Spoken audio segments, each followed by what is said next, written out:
Перестань дышать. В сцене воссоединения семьи Мелина демонстрирует работу технологий по контролю разума домашней свиньи, заставляя одну из них элементарно прекратить дышать. И опять же, по мнению фанатов, эта сцена очень схожа со сценой из «Гарри Поттера», где профессор Мэд Ай Муди демонстрирует работу проклятия Империус, которая также заставляет пещерного паука, просто самоубийца. Drown herself?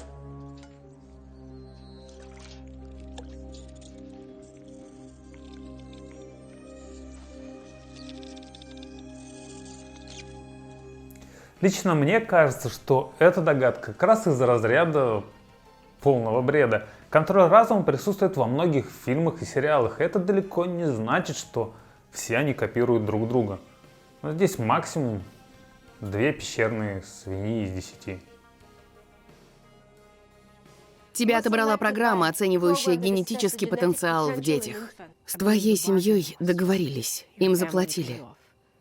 Но твоя мать все равно всю жизнь искала тебя. В этом вы с ней похожи, она тоже была очень упорной. Согласно оригинальной серии Deadly Origin, мать Наташи погибла в Сталинграде в 1928 году, перед смертью передав новорожденную дочь советскому ученому Ивану Петровичу Безухову на воспитание. И да, вы все правильно поняли. На сегодняшний момент Наташе уже ни много ни мало 93 года. Теперь понятно, почему она так активно френдзонит Мэнсона. Молокосос еще, она ищет мужчину своего возраста. Фильм же предлагает другую интерпретацию истории Наташи. Якобы мать продала дочь на опыты властям, но потом раскаялась и долго и упорно пыталась разыскать дочь, поплатившись в итоге за свое упрямство жизнью. 93-летняя бабуля в роли супергероини звучит, как минимум, странно, несмотря даже на то, что, согласно комиксам, Наташа получила сыворотку суперсолдата, которая в том числе существенно замедляет старение. Видимо, чтобы как раз и обойти подобный сюр, создатели фильма решили переписать историю матери Наташи. Фанаты не очень любят, когда киношники играют с оригинальным лором и пытаются подправить его под себя. 6 старушек из 10. Одна из отсылок выше уже упоминала суперспособности Наташи. Теперь же оказывается, что Наташа носитель X-гена, и этому есть несколько подтверждений. Фильм говорит о том, что советское правительство подбирало генетически уникальных детей для Красной комнаты. Плюс мы еще из комиксов знаем, что Советский Союз и Гидра плотно повязаны между собой. А Гидра, в свою очередь, какое-то время проводила эксперименты по использованию детей-носителей X-гена в своих собственных целях. Ну и последний персонаж Черной Вдовы не раз светился в комиксах вселенной X-людей, где ей действительно вменяли обладание тем самым X-геном. В целом интересная, но крайне бесполезная отсылка. Складывается впечатление, что создатели фильма пытаются намеренно перемешать вселенную Марвел и вселенную X-людей. Только непонятно зачем. 6X гиен из 10. Оригинальный комикс вселенной Мелина также является злодеем по имени Iron Maiden. И опять же, какая неожиданность со стороны Советского Союза. Фильм также не обходит стороной историю Мелины и несколько раз намекает на суперзлодейское прошлое персонажа. Это и технологии изменения внешности в тайнике с оружием Мелины, и металлическая маска Iron Maiden там же, и нано-вуаль, с помощью которой персонажи обманывают Дрейкова ближе к концу фильма. Всегда интересно наблюдать за подобными отсылками к оригинальному лору. Поэтому 7 Таносов из 10.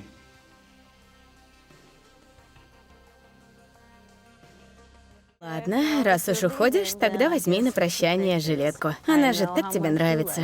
Ладно. В ней много карманов. Они очень удобные. В фильме «Мстители. Война бесконечности» Наташа щеголяет в новеньком костюме, поверх которого сидит темно-зеленая куртка, дико напоминающая ту самую куртку, которую символично подарила Елена Наташе в знак сестринского единства. Куртка ценна для Елены в первую очередь как вещь, которую она впервые сама себе купила по своей собственной свободной воле. Мелочь, а приятно. Такие моменты помогают лучше раскрыть персонажа и показать, что даже супергероям ничто человеческое не чуждо. 7 вассерманов из 10.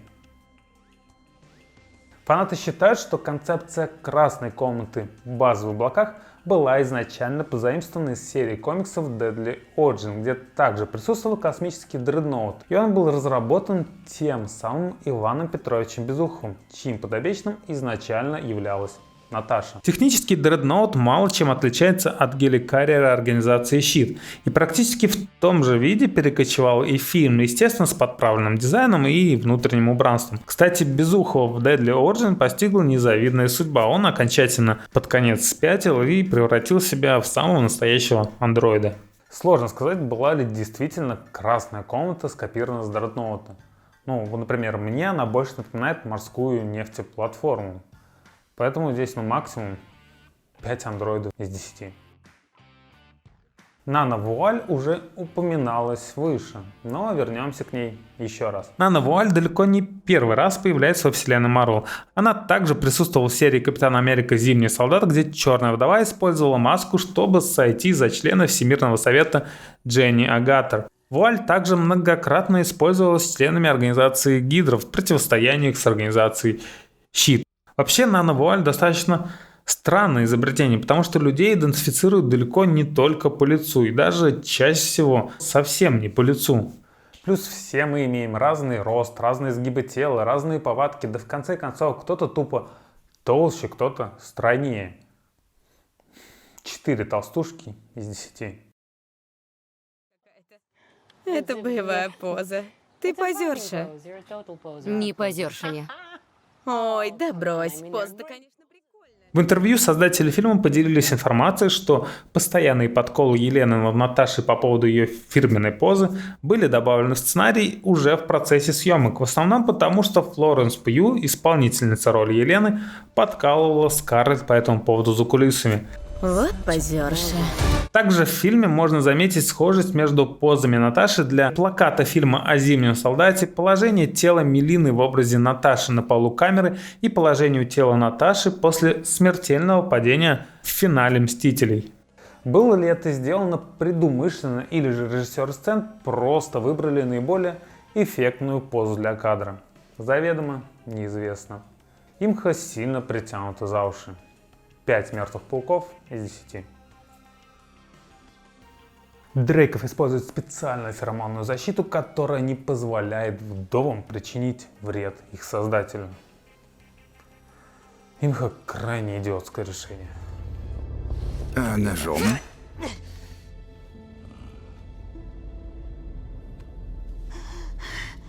Это феромонный блок.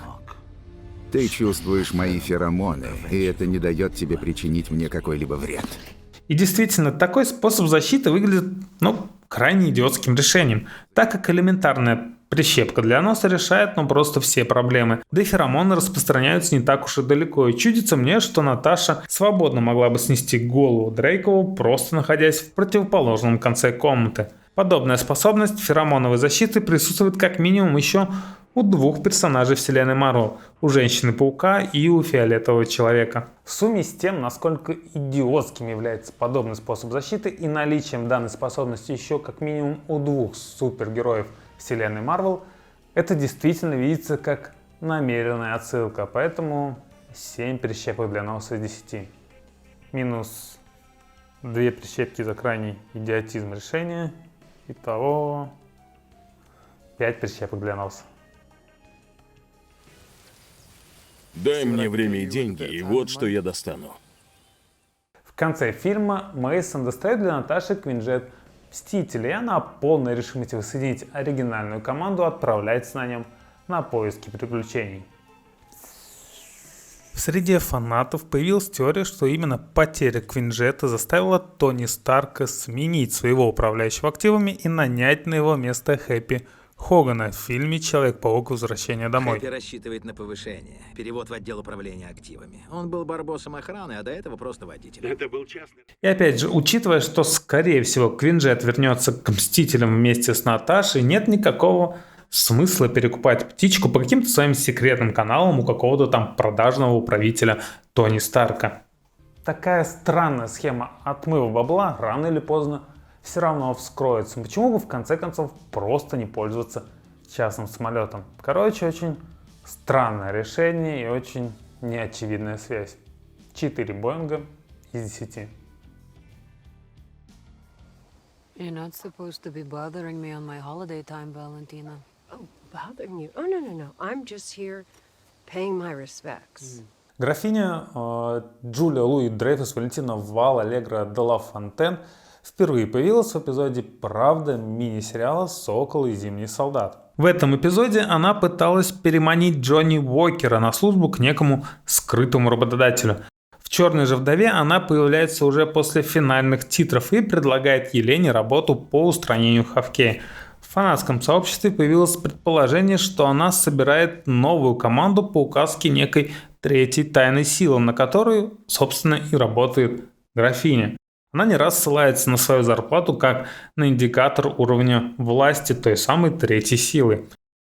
Елена же становится ее первым хронологически или же вторым в соответствии с релизами фильмов новобранцев.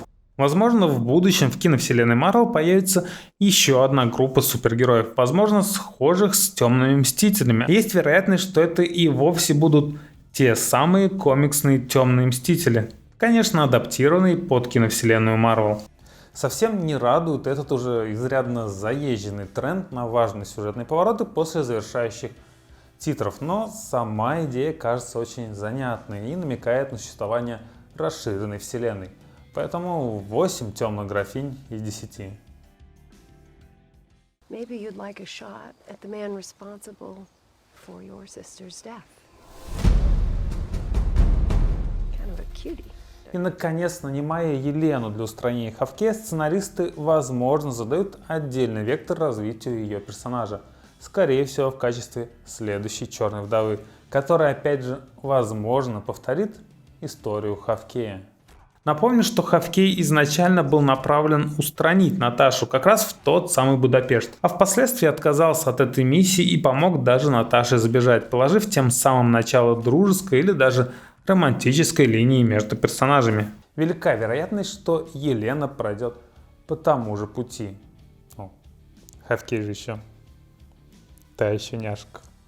Не очень люблю повтора тех же сюжетных линий. Да и к Скарлетт Йоханссон в роли Черной вдовы все уже привыкли. Да и очень уж она горяча в этой роли. Поэтому 4 горячих Хавкея из 10. Итак, на данный момент это все отсылки, которые удалось найти кинокритикам и фанатам согласно статье на screenrant.com. Хочу еще раз напомнить, что и я далеко не эксперт по вселенной Marvel и оценивал все отсылки крайне субъективно. Буду рад услышать ваше мнение в комментариях. Если вы же вдруг заметили что-то интересное, какие-то новые отсылки в фильме помимо озвученных в этом видео, то непременно делитесь ими в тех же комментариях. Обязательно выделю под них отдельный доп. Выпуск, если же, конечно, их наберется достаточное количество. Ну и да, там подписка, лайк, да, что я вам объясняю. Вы и так все прекрасно знаете. Спасибо за внимание. Скоро увидимся.